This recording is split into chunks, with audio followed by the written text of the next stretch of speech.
Mommy, please. Help me. What's up, boys? It's your boy Prue. Holler at me. Second attempt to record this. I forgot to hit the flippy camera around button last time I did this. So we're going to start all over. Before we get into this, spoiler warning, this is a little bit of a gory masochist book by our friend Steve Strad. Steve, thank you so much. I won all three of these, the Father Lies trilogy from Brad. He signed them. So if you get a chance, check out Brad Proctor's channel.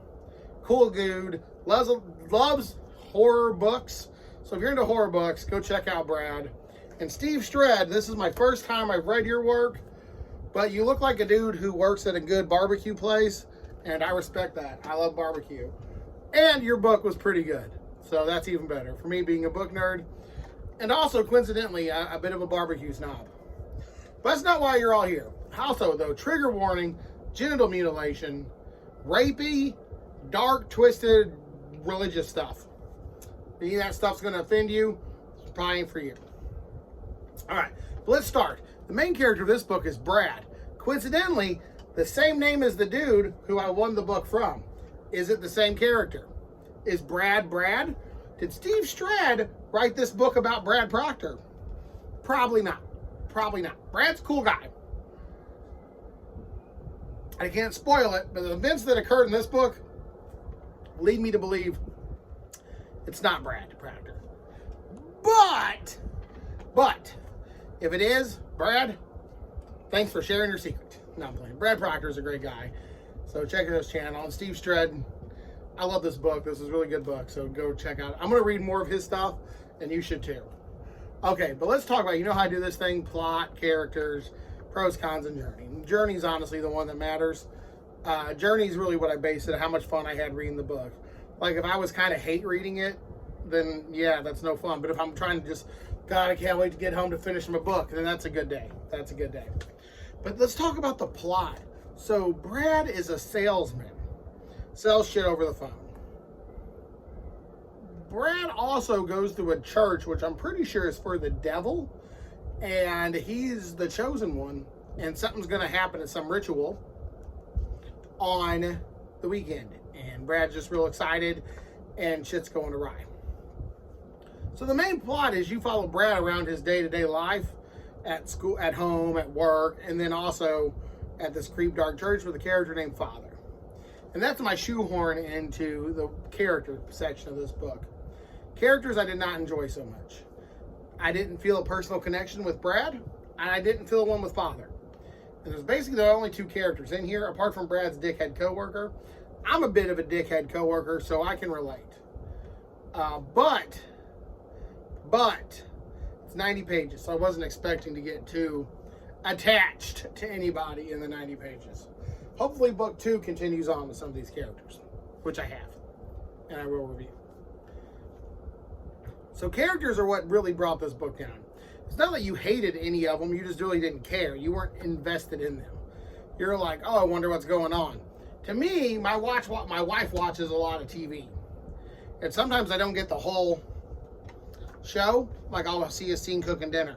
Then I'll see another scene a couple days later cooking dinner again. And I'll be like, hey, I thought that person was with that other girl.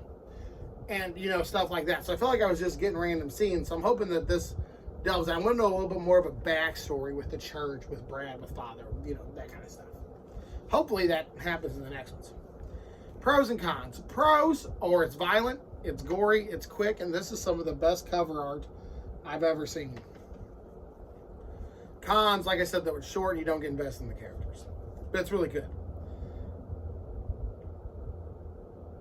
I will say that the gory stuff is really intense. For me, that's not a con, but for some people it could be. I just don't know how to accept that.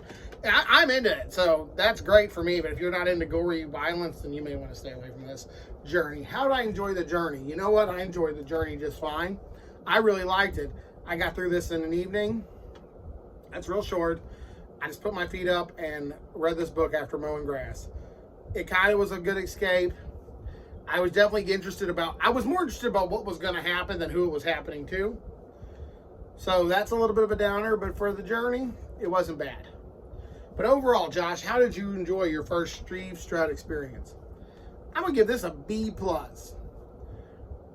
I wasn't totally vested in your character, Steve.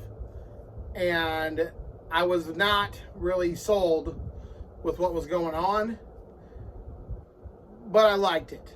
I was a little confused about the churchy stuff and the stuff with Abaddon. I'm hoping book 2 delves more into that church and what's going on. A bit of a backstory would have been nice. A cutscene before I played the game, if you will. But other than that, I loved it. I thought it was a B+ book. It's short. For a novella, you can't do much better, and this is amazing. I will read more Steve Strad, and I highly recommend you do too. Also, based on my YouTube algorithm contract or whatever, I have to say hi to Jay Maddox. Jay, what's up, dog? And I'm joking, you don't have to, but everyone should say hi to Jay. He's a good dude. And you need to definitely check out Steve Strad books. I have the whole Father Elias trilogy. I'm going to read these 3, and if I like it, I read on his little biopsy in the back, he writes dark, bleak horror fiction of 2 novels and 5 novellas. So after I read these 3 novellas, I might try to find one of Steve Strad's actual novels. But it's been your boy Prue, and if y'all sticked around, thanks for watching. Stay creepy.